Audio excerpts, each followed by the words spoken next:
Welcome to Module 4, where we're going to explore what might be the most important topic in this entire course: understanding the dramatic differences in rebuild quality.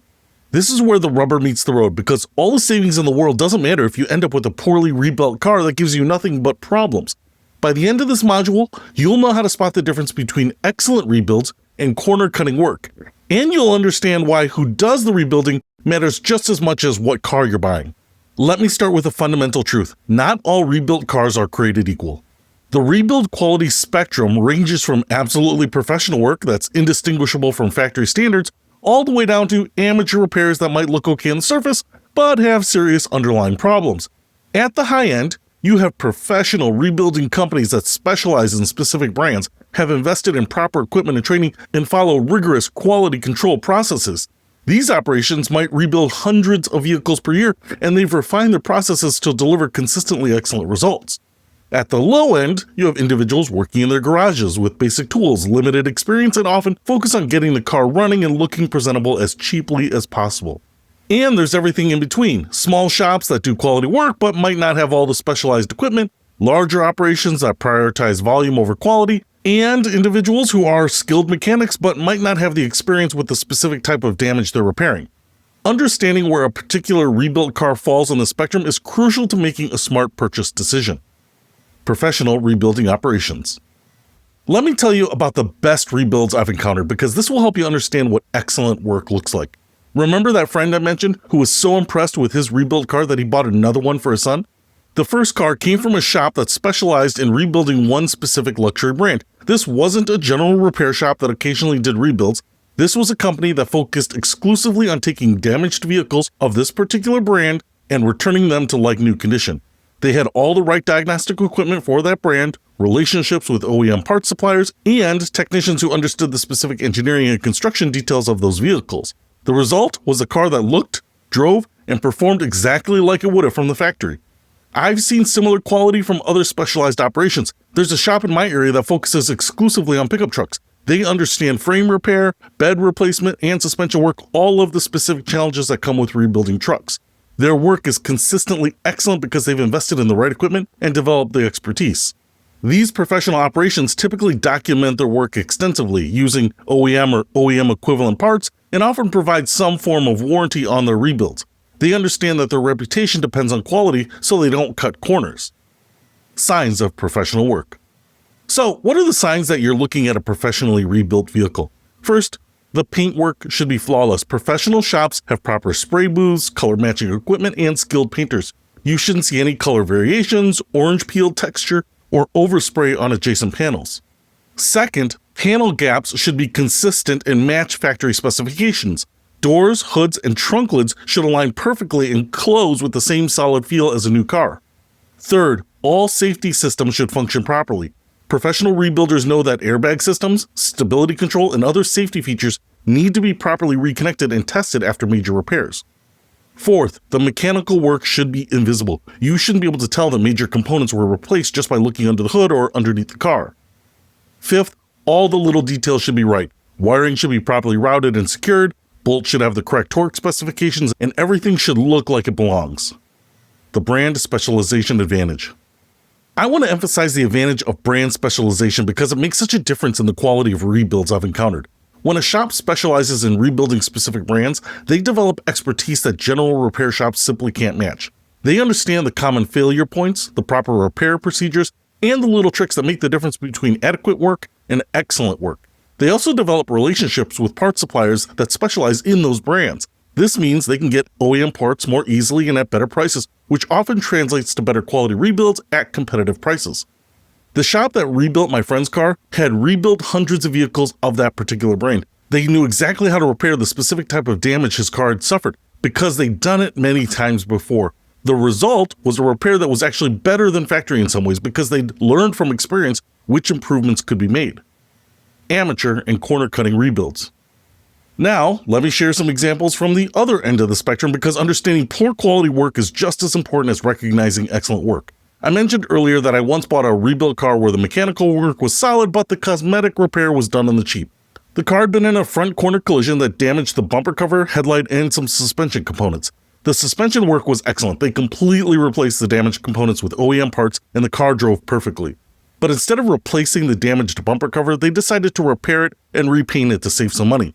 The problem was that the paint they used wasn't the same quality as the factory finish. It looked fine initially, but after a few years it started chipping and flaking. So it became obvious where the repair work had been done. This taught me an important lesson. Even when the mechanical work is good, corner cutting on cosmetic repairs can affect your satisfaction with the car over time. The non-OEM parts problem. Let me tell you about an even more frustrating experience I had with a rebuild car where non-OEM parts created ongoing problems. This was a car that had been in a moderate rear-end collision. The rebuilder did competent work repairing the damage, but they used aftermarket parts wherever possible to keep the costs down. The car ran fine and looked good, but problems emerged when I needed routine service. I took it to a mechanic for brake work, and he got confused because the brake line routing wasn't what he expected based on the factory service manual. It turned out the rebuilder had used aftermarket brake lines that connected differently than the original parts. Later, when I needed a little suspension work done, we ran into similar issues with bolts and clamps that weren't the standard sizes. The repairs worked fine, but it added time and frustration to routine maintenance because mechanics had to figure out what the rebuilder had done instead of just following standard procedures. This experience taught me to ask detailed questions about what parts were used in any rebuild and to factor potential service complications into my purchase decision. Garage-based rebuilds. I also encountered rebuilt cars that were repaired by individuals working in their garages, and the quality range here is enormous. On one hand, I've seen excellent work from skilled mechanics who took pride in their craftsmanship and had access to proper tools and parts. These rebuilds can be just as good as professional shop work, especially if the person doing the work has relevant experience. On the other hand, I've seen some truly frightening examples of amateur work. Cars where the safety systems weren't properly reconnected, where structural repairs were done with inadequate materials, or where cosmetic work was used to hide underlying problems.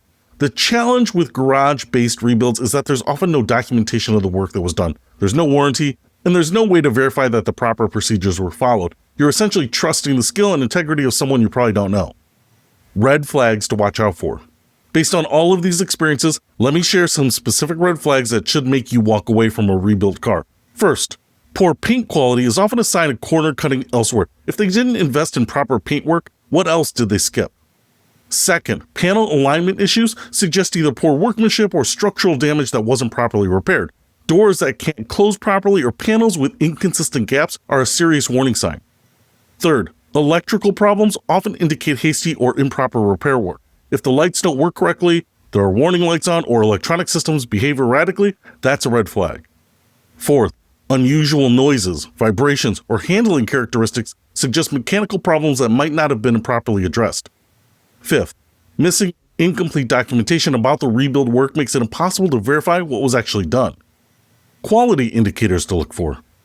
On the positive side, here are some indicators that suggest you're looking at quality work. Extensive documentation of the repair process, including photos of the damage and repair work, receipts for parts, and records of inspections. Use of OEM or OEM equivalent parts rather than cheap aftermarket alternatives. Professional quality paintwork that matches factory finish standards.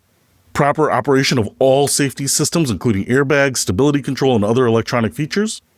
Evidence that the rebuilder specializes in your type of vehicle or has relevant professional credentials.